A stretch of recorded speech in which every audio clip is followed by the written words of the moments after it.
Hello friends, welcome to question Narwal classes. मैं हूं आपका दोस्त, आपका भाई क्वेश्चन नरवाल। आज हम करने वाले हैं poster making and invitation writing. Writing section and composition के इस पार्ट में ये फिफ्थ क्लास है। इससे पहले मैं लेटर राइटिंग करवा चुका हूं, नोटिस राइटिंग करवा चुका हूं, रिपोर्ट राइटिंग करवा चुका हूं, साथ में ही एडवर्टीजमेंट राइटिंग भी मैं करवा चुका हूं।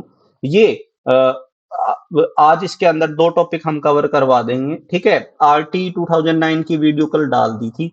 एनईपी 2020 की वीडियो में डालने की कोशिश करूंगा आज या कल, ठीक है। एनसीईआरटी के ऊपर भी मैंने सर को बोल दिया, काम कर रहे हैं सर, बाहर गए हुए थे तो वो आ गए हैं, तो बोल दिया है। कोशिश करेंगे आपको समरी प्रोवाइड करवाने की आज या कल के अंदर ही। जो टॉपिक आप करवाना चाहते हैं, जो टॉपिक आप ऐसा सोच रहे हैं कि ये इस टॉपिक में मुझे डिफिकल्टी हो रही है, आप वो कमेंट सेक्शन में लिख दें, बता दें। जिस पे सबसे ज्यादा वोट होंगी वो हम टॉपिक आपको करवा देंगे, ठीक है। लास्ट 5 डेज बचे हैं। आपको अपना टाइम भरपूर अच्छे से यूज करना है। ज्यादा से ज्यादा टेस्ट दो। अब आखिरी टाइम में टेस्ट देना बहुत ज्यादा जरूरी है। टेस्ट से ही आपका स्कोर इंप्रूव होगा। टेस्ट कहाँ देने हैं? क्वेश्चन नरवाल क्लासेज ऐप को डाउनलोड करिए। वहां पे दो तरह की टेस्ट सीरीज है। फुल लेंथ देना चाहते हैं तो फुल लेंथ डेली आपका एक टेस्ट आता है 100 मार्क्स का। अब मॉक टेस्ट चलेंगे पेपर तक, ठीक है। और अगर आप टॉपिक वाइज अपने किसी कोई टॉपिक आपका कमजोर रह गया है, आप उस टॉपिक को स्ट्रॉन्ग करना चाहते हैं, तो टॉपिक वाइज टेस्ट भी अवेलेबल है। चलिए बात करते हैं पोस्टर मेकिंग की। बहुत ही सिंपल सा इजी सा टॉपिक है। देखो, एडवर्टीजमेंट में और पोस्टर में बहुत ही ज्यादा बच्चे कंफ्यूज रहते हैं, क्योंकि दोनों में पिक्चराइजेशन होती है, दोनों में विजुअल इफेक्ट्स का यूज किया जाता है। तो बेसिकली देख लेते हैं क्या डिफरेंस है। पहले पोस्टर मेकिंग को समझते हैं और फिर उसमें मैं आपको डिफरेंस बताता हूँ, ठीक है। पोस्टर बेसिकली क्या है? एक अनाउंसमेंट है, या प्रोपगेशन है, या अपील है। बेसिकली ये या तो अनाउंसमेंट है या अपील है। इन दोनों वर्ड्स को याद रखेंगे, ठीक है। बेसिकली ये क्या किया जाता है? इशू किया जाता है किसी भी सर्विस को बताने के लिए, ठीक है। हाँ जी, बिल्कुल, सर्विस को बताने के लिए भी किया जाता है, लेकिन ज्यादातर पोस्टर मेकिंग का जो यूज किया जाता है वो बेसिकली अवेयरनेस फैलाने के लिए किया जाता है। हाँ, अवेयरनेस वो किसी भी चीज की हो सकती है, चाहे वो आपका कोई भी ऐसा इल प्रैक्टिस हो, माल प्रैक्टिस हो, या भाई कोई एनवायरमेंट रिलेटेड इशू हो, या मेरे भाई सोसाइटी रिलेटेड इशू हो, या किसी प्रोडक्ट को लेकर के, किसी थिंग को लेकर के भी जो आपका अवेयरनेस है वो फैलाई जा सकती है। फॉर एग्जांपल, सिंपल से आपके एग्जांपल लेते हैं। आपने, है ना, जहां भी जाते हो ना, पोस्टर से घिरे हुए होते हो। जैसे गवर्नमेंट के द्वारा इश्यू किए हुए पोस्टर्स कौन से हैं? बेटी बढ़ाओ, बेटी बचाओ, बेटी पढ़ाओ, हम दो हमारे दो, ठीक है। वैक्सीन से रिलेटेड, अभी कोविड 19 में वैक्सीन से रिलेटेड बहुत सारे पोस्टर्स आपको देखने को मिले होंगे। अब जैसे कंपनी कैसे, जैसे कोई भी प्रोडक्ट होता है, प्रोडक्ट की अवेयरनेस को कंपनी कैसे बढ़ाती है। जैसे आजकल इलेक्ट्रिक व्हीकल्स जो है बहुत ही ज्यादा मांग में है, तो ईवी को कैसे यूज करना है, ठीक है। अभी जैसे एक वो मूवी आई थी आपकी पैडमैन, जो फीमेल के लिए जो आपके पैड्स यूज किए जाते हैं, उसके लिए बहुत ही ज्यादा अवेयरनेस उसके बाद बढ़ी है। तो इस तरह के जो पोस्टर्स होते हैं, जो बेसिकली सोसाइटी के अंदर नॉलेज गिविंग के लिए किए जाते हैं, या अवेयरनेस के लिए किए जाते हैं, या कोई इश्यू होता है जो पब्लिक इंटरेस्ट का होता है, उसी के लिए हम क्या बनाते हैं? पोस्टर बनाते हैं। आपने स्कूल्स में पोस्टर बनवाए होंगे। मोस्ट ऑफ द जो टीचर्स है ना, वो तैयारी कर रहे हैं, अपने स्कूल में बहुत सारे पोस्टर्स बनवाए होंगे बच्चों से, 6th to 10th तक, या छोटे बच्चों से भी बनवाए होंगे। फॉर एग्जांपल, आपने सेव अर्थ के लिए, सेव वाटर के लिए बहुत सारे पोस्टर्स बनवाए होंगे। तो उन पोस्टर्स में आप अपनी बेसिक अंडरस्टैंडिंग लगा के देखिए। जितने भी हम पोस्टर मेकिंग करते हैं वो किसके लिए करते हैं? इश्यू ऑफ पब्लिक इंटरेस्ट के बारे में करते हैं। बात समझ में आई? जो पोस्टर होता है ना, वो ऑलवेज विजुअल होता है, बहुत ही ज्यादा अट्रैक्टिव होता है, इजीली रीडेबल होता है। जो एक पर्टिकुलर डिस्टेंस से भी हम उसको पढ़ सकते हैं, उसके पास हमें जाने की जरूरत नहीं होता। बिल्कुल, है ना, सब कुछ विजुअली विजुअली इम्पेयर्ड, विजुअली अडहेर्ड होता है वो, ठीक है। जो विजुअल पार्ट होता है पोस्टर का, वो ओवरऑल इम्पैक्ट देता है आपका किसी भी मैसेज के लिए, ठीक है। फ्रीडम होती है, किसी भी स्टाइल को, साइज को और फॉन्ट का हम यूज कर सकते हैं। किसी भी कैचिंग लाइंस का या अपीलिंग लाइंस का हम यूज कर सकते हैं। अपीलिंग फोटोज का हम यूज कर सकते हैं। अपीलिंग ड्राइंग्स का हम यूज कर सकते हैं। किसी भी तरीके से हम उसके अंदर विजुअल इफेक्ट या राइटिंग इफेक्ट डाल सकते हैं। कोई भी हमारा रेस्ट्रिक्शन नहीं होता है। ठीक है। ये बेसिकली एक सोशल अवेयरनेस के लिए होता है। इश्यूज जो रिलेट होते हैं वो करंट प्रॉब्लम या नीड से रिलेटेड होते हैं। एडवर्टाइज किए जाते हैं। पब्लिक को इनविटेशन दिया जाता है, या पब्लिक को इनविटेशन दिया जाता है पर्टिकुलर वो काम करने के लिए। तो बेसिकली एडवर्टीजमेंट और पोस्टर में क्या डिफरेंस हुआ, देखो। एडवर्टीजमेंट जो होता है ना, वो उसका स्ट्रिक्ट पर्पस होता है सेल ऑफ अ प्रोडक्ट। ठीक है। हमने इसके पहले वाली क्लास में आप जाके देखिए, advertisement most of the time किसके लिए होता है?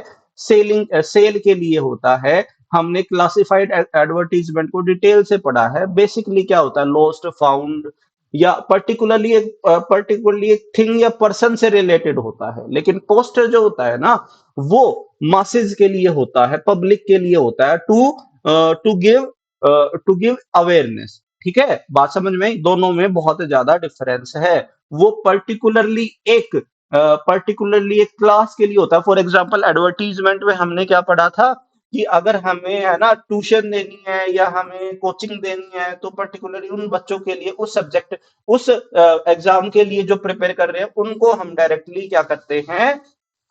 डायरेक्टली टारगेट करते हैं। लेकिन इसमें ये पब्लिक इंटरेस्ट की बात होती है, तो ये मासेस के लिए होता है। तो कैसे प्रिपेयर करना होता है? बहुत जो डिजाइन होना चाहिए उसका वेरी कलरफुल और अट्रैक्टिव होना चाहिए। ठीक है। पर्टिकुलर प्रॉपर फॉर्मेट में होना चाहिए। उसके अंदर जो कंटेंट, जो एक्सप्रेशन है, वो पर्टिकुलर टू द टॉपिक होना चाहिए, टू द सब्जेक्ट होना चाहिए। सब्जेक्ट से हट के हमें कुछ भी नहीं डालना चाहिए जिसके बारे में हम अवेयरनेस फैला रहे हैं। ठीक है। कैची टाइटल होना चाहिए आपका। पावरफुल स्लोगन्स होने चाहिए। किसी भी डिफरेंट शेप या साइज में हम उसको बना सकते हैं, ड्रॉ कर सकते हैं, स्केच कर सकते हैं। ठीक है। जो उसका कंटेंट होगा, ठीक है, वो थीम के अकॉर्डिंग होगा और सब्जेक्ट के अकॉर्डिंग होगा जो पोस्टर में हमें डालना है। फॉर एग्जांपल सेवर्थ के बारे में, तो अर्थ से रिलेटेड ही आपके सारा कंटेंट होना चाहिए। ठीक है। वाटर से रिलेटेड डाल रहे हैं तो वाटर से रिलेटेड ही होना चाहिए। फॉर एग्जांपल चाइल्ड फिटिसाइड के बारे में डाल रहे हैं तो फिटिसाइड के बारे में ही होना चाहिए।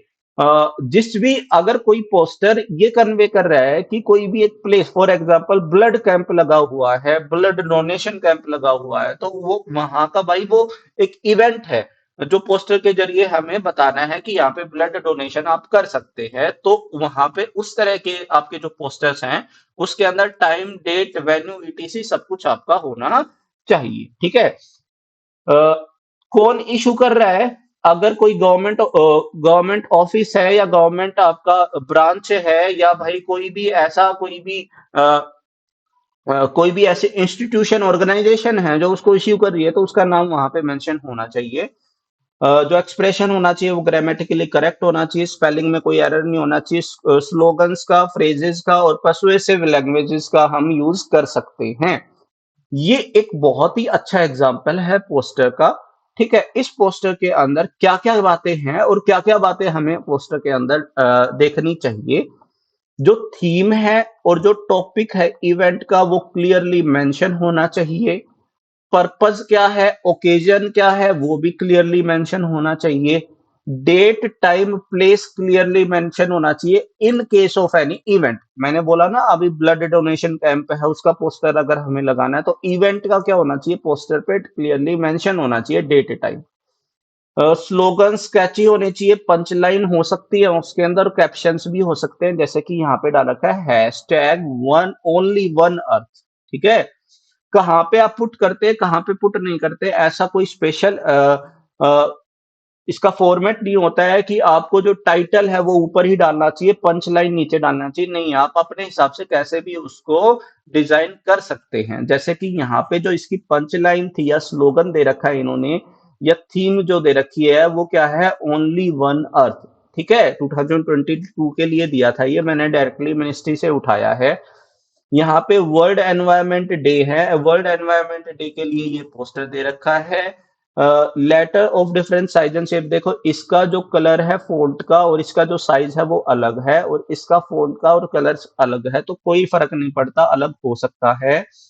स्पेस प्रॉपर होना चाहिए, और जो जो इशू कर रहा है वो आपका ऑर्गेनाइजेशन होना चाहिए, जैसे नागालैंड ENWIVIS हब ने ये डायरेक्टली आपका इशू किया है, नागालैंड पोल्यूशन कंट्रोल बोर्ड ने आपका ये इशू किया है, तो उनके लोगो दे रखे हैं, उनका नाम दे रखा है। तो ये एक पर्टिकुलरली बहुत ही अच्छा पोस्टर है, जिसको आपको विजुअलाइज, देखो कहते हैं ना, कल मैं स्कूल में था तो परसों, तो हमारे वहां पे एक स्लोगन लिखा हुआ था, बहुत ही अच्छा था कि मैं पढ़ता हूँ तो मैं सुनता हूँ तो मैं भूल जाता हूँ, और मैं देखता हूँ तो मुझे याद रहता, और मैं करता हूँ तो मैं कभी भी भूल नहीं पाता हूँ। ठीक है, तो वो हमेशा देख लेते हैं ना, कोई चीज हमेशा पिक्चराइजेशन में देख लेते हैं ना, तो हमें याद रहती है ज्यादातर।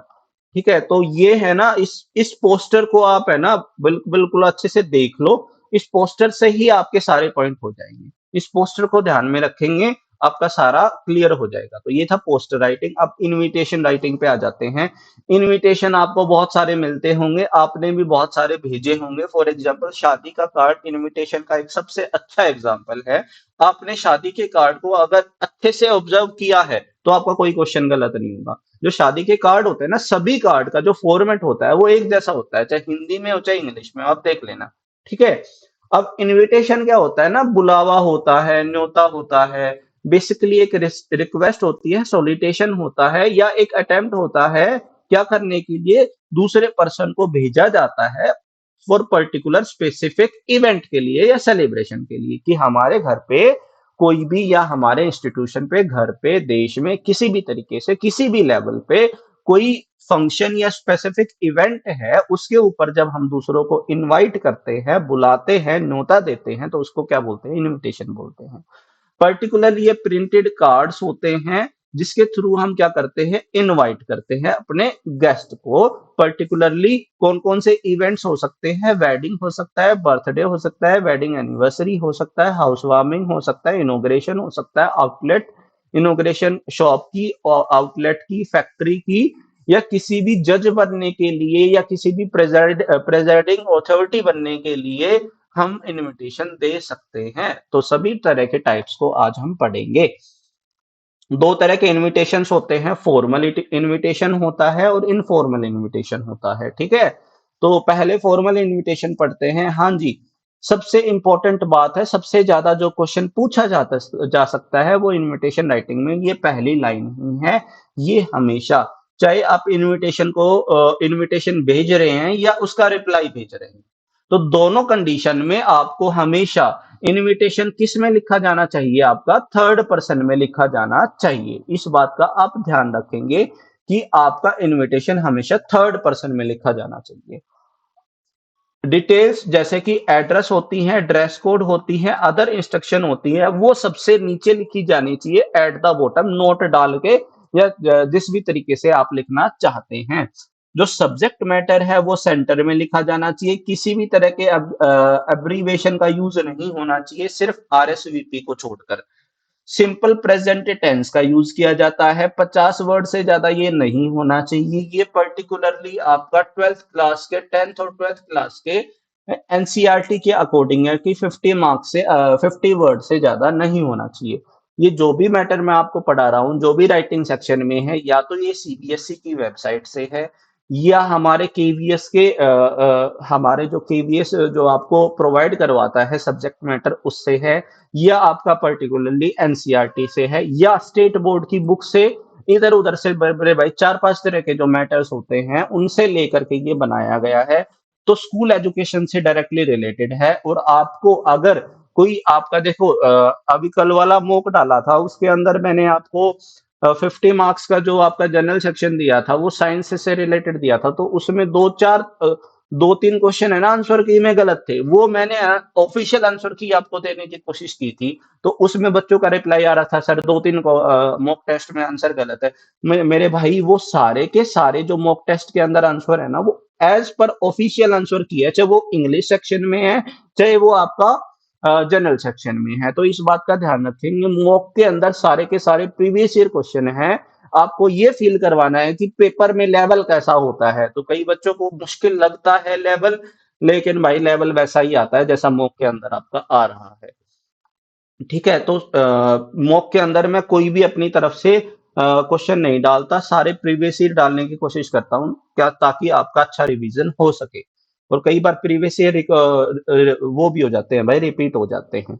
ठीक है, तो हमेशा याद रखना है कि जो आपको क्या-क्या मेंशन करना है इनविटेशन के अंदर।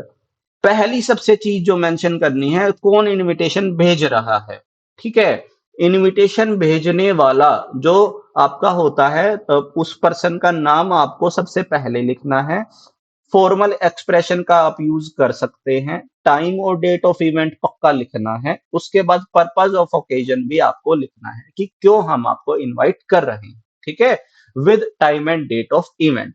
उसके बाद आरएसवीपी, आरएसवीपी का मतलब क्या होता है, आप प्लीज रिप्लाई। ठीक है, रिप्लाई कंफर्म करे इफ यू आर कमिंग और नॉट। ठीक है, अब इसकी एक फुल फॉर्म होती है। अब कमेंट सेक्शन में ये बेसिकली एक फ्रेंच वर्ड की एब्रीवेशन है, फ्रेंच वर्ड की एब्रीवेशन है, तो इसका जो आपको है ना क्या करना है, फुल फॉर्म लिखनी है। ठीक है, ये काम मैं आपको छोड़ दे रहा हूँ, या लिखवा दूं, लिखवा देता हूँ यार, बहुत सारे बच्चे हैं रिप्लाई करते नहीं है। मैं बोलता हूँ कमेंट सेक्शन में लिख दो, पता नहीं क्या जोर आता है आपको कमेंट सेक्शन में उतना लिखने के लिए। इतना अच्छा मैटर आपको प्रोवाइड कर रहा हूँ, फिर भी है ना क्वेश्चंस तो कम से कम लिख दिया करो। प्रेजेंट सर और लाइक तो मैं कम ही उम्मीद कर रहा हूँ आजकल, बहुत सारे बच्चे करते हैं, बहुत सारे नहीं करते हैं। इसका मतलब होता है रेपोंडे, रेपोंडे सी, ये फ्रेंच है तो ये ऐसे ही लिखी जाती है, और वो प्लेट, और इसका लिखा जैसा गया है उसका प्रोनाउंसिएशन थोड़ा सा अलग होता है। रेपोंडे से वो प्लेट, ये इसका होता है फुल फॉर्म। इसका मीनिंग क्या होता है, please reply, respond, please respond if you are coming. ठीक है, तो बेसिकली आपको आरएसवीपी एड्रेस, टेलीफोन नंबर आपको भेजना है, ताकि अगर इनवाइटी जो है जिसको हम इनवाइट कर रहे हैं, उस अगर वो उसके पास कोई क्वेरी है तो वो रिप्लाई कर सके। Name of the chief guest, अगर कोई किसी प्रोग्राम का, किसी ओकेजन का, किसी फेस्टिवल का कोई चीफ गेस्ट है तो उसका नाम भी हमें मेंशन करना होता है। कुछ एग्जांपल्स देख लेते हैं अच्छे से। ठीक है, हाँ, कुछ एग्जांपल्स देख लेते हैं। जैसे कि फॉर्मल इनविटेशन होता है मैरिज का, फॉर्मल इनविटेशन क्या होता है, मैरिज का होता है, ये देख लेते हैं। देखो, Mrs and Mr Madan Sharma कौन इनवाइट कर रहा है, सबसे पहले इन्होंने ये यहाँ पे डलता है, कोई भी मैरिज का कार्ड उठा के देख लीजिए, ऐसा ही होता है। उसके बाद वो जो भी आप रिक्वेस्ट करते हैं, जैसे solicit your gracious presence on the auspicious occasion of marriage of their granddaughter, तो यहाँ पे जो इनवाइट कर रहा है वो रिक्वेस्ट कर रहा है आपसे आने के लिए, वो आपकी वर्डिंग्स होती हैं। उसके बाद जो ओकेजन है वो बताया जाता है, देखो यहाँ पे ओकेजन बता दिया उसने कि मैरिज है, इसकी मैरिज है। उसके बाद मेरे भाई यहाँ पे बता दिया कि डेट एंड टाइम क्या है। ये मेरे पेन की शायद बैटरी लो हो गई है। यहाँ पे उसके बाद उसका वेन्यू बता दिया, और उसके बाद उन्होंने बेस्ट विशेज एंड कॉम्प्लीमेंट दे दिया। आरएसवीपी का दे दिया यहाँ पे, कौन है, क्या है, किससे आपको कांटेक्ट करना है, और क्या आपका एड्रेस है, और क्या आपका फोन नंबर है। उसके बाद बात करते हैं, ये तो हो गया मैरिज का। उसके बाद बात करते हैं directly formal invitation for school events. जैसे स्कूल इवेंट्स, इस तरह का इनविटेशन का आपका आ सकता है, जो ऑफिशियल इनविटेशन होते हैं आपके स्कूल में या ऑफिस में या बैंक में या कलेक्टर को, ऐसे एडिटर को, ऐसे इनविटेशन जो है ना पेपर में पूछे जा सकते हैं एमसीक्यू में। तो यहाँ पे देखो डायरेक्टली जो भेजने वाला है, सबसे पहले तो उसका नाम ही आएगा। जैसे ऊपर क्या दे रखा है, द प्रिंसिपल स्टाफ, वैसे है ना, जैसे हम इनविटेशन भेजते हैं, जैसे अभी हमारा एनुअल फंक्शन हुआ था तो हमने ऐसे ही इनविटेशन में प्रिंट करवाया था, तो ऊपर है ना हमने थोड़ा सा इसका अपोजिट लिखा था। दोनों तरीके से लिख सकते हैं। सबसे पहले स्टूडेंट्स आते हैं वैसे इसमें, student, staff and the principal. हाँ जी, प्रिंसिपल सबसे बाद में लिखा जाता है इसमें। वैसे ये भी फॉर्मेट बिल्कुल ठीक है, क्योंकि तीनों ही आए हैं, सभी इनवाइट कर रहे हैं। लक्ष्य, फिर आपका स्कूल का नाम, फिर आपका क्या ओकेजन है, क्या उसका टाइमिंग है, और क्या उसके बाद कहाँ पे है, ये स्कूल ऑडिटोरियम में है, और उसके बाद कौन आपका चीफ चीफ गेस्ट है, और आरएसवीपी, और उसके बाद जो स्पेशल इंस्ट्रक्शन होती है वो नोट करके या स्पेशल इंस्ट्रक्शन मेंशन करके हम नीचे डालते हैं। जैसे यहाँ पे हमने एंट्री फीस नहीं रखी है तो हमने नीचे एंट्री फीस डाल दी है। ठीक है, चलिए आगे चलते हैं। अब मेरे भाई जब आरएसवीपी होता है तो ऑफिशियल जो फॉर्मल होते हैं ना, फॉर्मल इनविटेशंस होते हैं, जैसे चीफ गेस्ट को आपने भेजा तो वो है ना रिप्लाई करता है 100%। अगर चीफ गेस्ट रिप्लाई नहीं करेगा कि वो आने वाला है या नहीं आने वाला है तो बड़ी दिक्कत हो जाएगी फंक्शन में। तो यहाँ पे आपको जो होता है फॉर्मल रिप्लाई और एक्सेप्टेंस जो होते हैं वो भी भेजने होते हैं, और वो किस तरीके से लिखे जाते हैं देखिए। हमें एक्नॉलेज करना होता है इनविटेशन को। ब्रीफ होना चाहिए हमेशा, थर्ड पर्सन में होना चाहिए। हाँ बिल्कुल, आपको जैसे फॉर एग्जांपल मैं चीफ गेस्ट हूँ, मेरे पास इनविटेशन आया, मुझे इनविटेशन का रिप्लाई करना है, मुझे या तो एक्सेप्टेंस करना है या रिफ्यूजल करना है उसका। तो मैं आई फर्स्ट पर्सन का यूज नहीं करूंगा, मैं हमेशा थर्ड पर्सन का ही यूज करूंगा। इनविटेशन में हमेशा थर्ड पर्सन का ही यूज होता है। नोट, कभी भी इसके अंदर साइन नहीं होते हैं, स्टैंप नहीं लगती हैं, कभी भी साइन नहीं हो सकते हैं फॉर्मल रिप्लाईज के अंदर। जो एक्सेप्ट करना होता है तो आपको बताना होता है कि किस दिन आएंगे और किस टाइम आएंगे। फॉर एग्जांपल फंक्शन 17 का है तो 17 वाले दिन अगर आपको एक्सेप्टेंस या रिफ्यूजल करना है, फॉर एग्जांपल एक्सेप्टेंस हो गया, आपका एक्सेप्टेंस आपको भेजना है, तो आपको बताना है कि फंक्शन में किस टाइम पे आप पहुंचेंगे, ताकि उस हिसाब से तैयारियां की जा सके। अगर डिक्लाइन कर रहे हैं तो रीजन क्या है, और बेस्ट विशेस आपको कन्वे करनी है। ठीक है, अच्छा, थैंक्स एक्सप्रेस पक्का करना है उसके अंदर। अ, आपको अपना जो डेट है और एड्रेस है वो लेफ्ट हैंड साइड में आपको डालना है, जो आपका रिफ्यूजल दे रहा है। फॉर एग्जांपल यहाँ पे फॉर्मल एक्सेप्टेंस दे रखा है, फॉर्मल रिफ्यूजल दे रखा है, तो यहाँ पे देखो कैसे दे रखा है, डेट डाल दिया, उसके बाद एड्रेस डाल दिया। Mrs and Mr Ajay Gupta, thanks Mrs and thank, यानी कि ये जो है ये इनका थैंक कर रहे हैं, तो इस बात का ध्यान रखेंगे। तो फॉर्मली कैसे लिखा जाता है, Mrs and Mr Ajay Gupta thank Mrs and Mr Satish Sharma for their kind invitation on the house warming party on 17 January 2019 at 11 a.m. which they are delighted to accept. It's their great pleasure to attend the ceremony. बस और कुछ नहीं, नीचे thank you salutation कुछ भी नहीं डालना है, ना कोई सिग्नेचर करना है। ठीक है, रिफ्यूजल है तो रिफ्यूजल में क्या हो जाएगा, but regret their inability to accept the same due to urgent and unavoidable assignment abroad. ठीक है, तो यहाँ पे आपको कारण बताना है, कोई साइन नहीं करना है, कोई सैल्यूटेशन नहीं करना है, कोई थैंक यू नहीं, थैंक यू आप पहले ही बोल चुके हैं।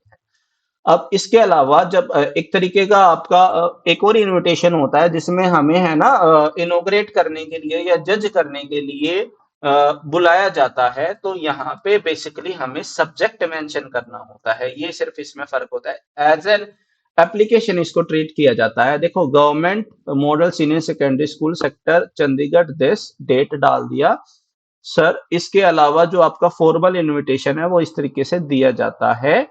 तो यहाँ पे English literature cultural society of school of our school is organising an English declamation competition on the topic communication skills are very important in modern world. तो यहाँ पे kindly consent to preside over in the above side programme, इस तरीके से आपको invitation देना होता है। तो आपका एक्सेप्टेंस और रिफ्यूजल भी इसी तरीके का आता है। ठीक है, जब आपका जज के लिए बेसिकली आप हायर अथॉरिटी को दे रहे हैं इनविटेशन, तो इस तरीके से ही दिया जाता है। चलिए, इनफॉर्मल इनविटेशन देख लेते हैं। इनफॉर्मल में क्या हो जाएगा, फैमिली फ्रेंड को देना होता है, फैमिली फ्रेंड रिलेटिव्स के लिए होता है ये, ठीक है। फर्स्ट पर्सन का यूज किया जाता है, थर्ड पर्सन का को अवॉइड किया जाता है इनफॉर्मल इनविटेशन के अंदर, ठीक है। कभी भी हमें सब्जेक्ट का और रिसीवर एड्रेस नहीं लिखना जो होता है, क्योंकि आपका ये इनफॉर्मल है। इनफॉर्मल यानी कि ये रिलेटिव फ्रेंड या फैमिली को है, आपको रिसीवर्स एड्रेस लिखने की जरूरत नहीं है, क्योंकि ये फैमिली है, इनफॉर्मल है। डायरेक्टली जैसे वैसे ही लिखा जाता है जैसे हम उनसे बात करते हैं, उसी टोन के अंदर, ठीक है। अननेसेसरी डिटेल नहीं लिखनी है। डियर के या माई बिलव्ड के या डार्लिंग वर्ड का यूज हम कर सकते हैं, ठीक है। जैसे कि आप एक अनुजा गोयल हैं, 23 हैं, योजना विहार की, ये डायरेक्टली मैंने बुक से लिया है। आपको पर्टिकुलरली ऑफिशियल फॉर्मेट दिखाया है, जो पर्टिकुलरली आपकी सीबीएसई की वेबसाइट के ऊपर अवेलेबल है, ठीक है। ये दे रखा है, इसका एक्सेप्टेंस भी हमने दे रखा, पढ़ लेना इसको। रिफ्यूजल कैसे देना है वो भी पढ़ लेना, ठीक है, अच्छे से। चलिए, मेरे ख्याल में तो कोई भी पॉइंट नहीं रहा है पोस्टर मेकिंग से और इनविटेशन से, चाहे वो फॉर्मल का है चाहे वो इनफॉर्मल का है। आज के लिए इतना ही करते हैं। अगर आप यहाँ तक आए हैं यानी कि आपने वीडियो पूरा देखा है, यानी कि आप सीरियस कैंडिडेट है, भाई शेयर कर दो उनके साथ जो फीस नहीं दे सकते किसी बच्चे किसी टीचर को, तो आप वो इस क्लास का फायदा उठा सकता है। आज के लिए इतना ही। Have a nice day and take care, bye.